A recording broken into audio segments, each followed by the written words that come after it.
Conectado Pedro Escobar. Querido Pedro, ¿cómo estás? Muy buenos días. Hola Ricardo, con mucho gusto saludarte nuevamente. Bueno, pues cuéntanos, ¿qué nos traes para el día de hoy?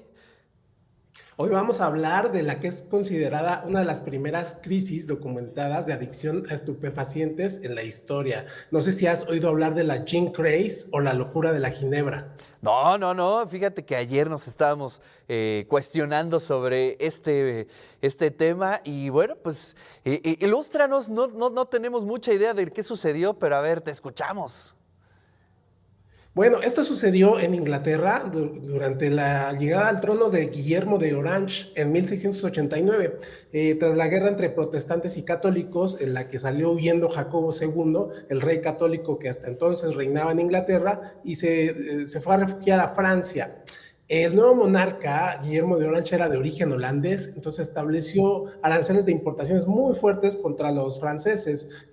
Prácticamente suprimió el comercio de vinos, de brandies, de coñacs, de todos los destilados que consumía en gran medida Inglaterra. Hay que ponernos un poquito en contexto durante este episodio histórico, pues las fuentes de agua eran muy deficientes en toda Inglaterra, principalmente en las ciudades sobrepobladas como Londres, donde era muy difícil obtener fuentes de agua saludable. Incluso a los niños pequeños se les llegaba a dar un poco de cerveza fuerte con alguna graduación alcohólica muy espesa como sustituto de agua porque era muy insalubre el agua que se consumía ahí.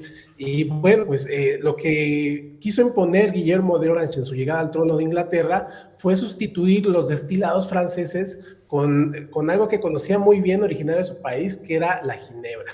La ginebra es originaria de Holanda y se conocía desde el siglo XII, particularmente en Inglaterra y en muchas partes de Europa era muy popular porque se le atribuían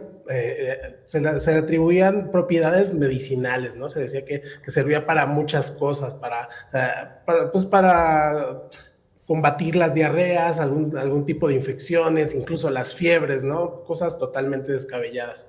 La ginebra es un destilado que es resultado de la maceración de nebrina, que es el fruto del enebro, es una especie de baya, y otros botánicos en alcohol de cereal de 90 grados. O sea, se obtiene alcohol de maíz o de algún otro cereal y ahí se pone a remojar estos botánicos hasta que se destila en alambiques de cobre. La ginebra que hoy en día conocemos tiene entre 40 y 47 grados de alcohol y pues se toma con agua tónica y es muy fresca, viene muy bien en cócteles, ¿no? En climas cálidos como los que tenemos ahora. Pero en aquellos días la ginebra resultante no se mezclaba con agua tónica, se tomaba solita y en graduaciones superiores a los 80 grados, algo fuertísimo. Se estima que una persona promedio se llegaba a beber hasta medio litro por día, entonces era realmente una cosa brutal. Y es que era relativamente sencilla su manufactura, casi todo el mundo tenía un alambique en casa y como Guillermo de Orange quiso imponer pues esta costumbre para tener producción local de destilados, pues todo el mundo producía ginebra en su casa, ¿no? El gin era muy barato. Había un dicho popular en Inglaterra que decía drunk for a penny, dead drunk for two pence. O sea, borracho por un centavo, borracho muerto por dos peniques. Y la verdad es que se desató una adicción tremenda entre 1689 y 1728. Se llegaron a registrar 10 millones y medio de galones producidos en toda Inglaterra. La verdad es que fue un periodo bastante oscuro, bastante desconocido también, y en el que pues, falleció mucha gente de forma prematura, incluso hubo una tasa de abortos totalmente inusual, pues debido a que muchas mujeres embarazadas seguían bebiendo este tipo de bebidas pues, totalmente sin medida y artesanales, hechas en casa, con una graduación alcohólica altísima, y pues fue así que se conoció a este periodo como la gin craze, la locura de la ginebra. La verdad es que tardó muchos años, se tuvieron que imponer muchas sanciones, muchas regulaciones para poner impuestos, para poner prohibiciones, exigir licencias para destiladores entre 1736 y 1751. Fíjate cuántos años llevamos desde que surgió en 1689. La verdad es que duró muchísimo tiempo y durante todo este tiempo el consumo fue excesivamente brutal de ginebra en Inglaterra. Por eso que este periodo quedó inmortalizado como el gin craze.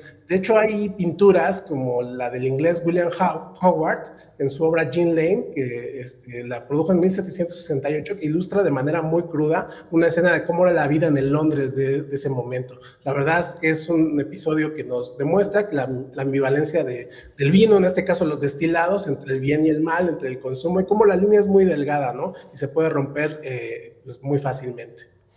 Oye, qué interesante, ¿eh? Fíjate, sí es un momento complicado. Además, me llama la atención que duró mucho tiempo y entonces seguramente había mucha discusión, ¿no? Sobre, o en las autoridades para quitarla, para ponerle ciertos candados, pero lo que es cierto es que las cifras que comentas, las consecuencias que comentas, fue durísimo lo que pasó en Londres, ¿no? Sí, sí, sí. Hoy en día se analiza pues como un antecedente a lo que pasa hoy en día con los opiáceos, ¿no? Con todas estas drogas duras como la cocaína. La verdad es que fue un periodo bastante difícil y como bien dices, muy, muy difícil de superar. Curiosamente, una bebida que hoy en día todos tenemos en la casa fue lo que salvó a Inglaterra de seguir hundiéndose en esta epidemia de alcoholismo y fue nada más y nada menos que el té. Cuando llegó a popularizarse el té debido al auge de la Compañía de las Indias Orientales, cuando empezó a tener esta relación con el comercio chino y después las plantaciones que se hicieron en India, fue como logró erradicarse esa costumbre de estar bebiendo todo el tiempo ginebra. La verdad está muy interesante este periodo. Muy, muy, muy interesante y me imagino que vendrá en tu próximo libro que seguramente ya estás preparando, Pedro. Y bueno, pues gracias, te mando un gran abrazo y pues nos vemos aquí la siguiente semana. Sí, claro que sí, hasta la próxima semana. Bueno, pues ahí está la voz de Pedro Escobar, nuestro especialista en vinos. Bueno, hizo un breve cambio hacia la ginebra.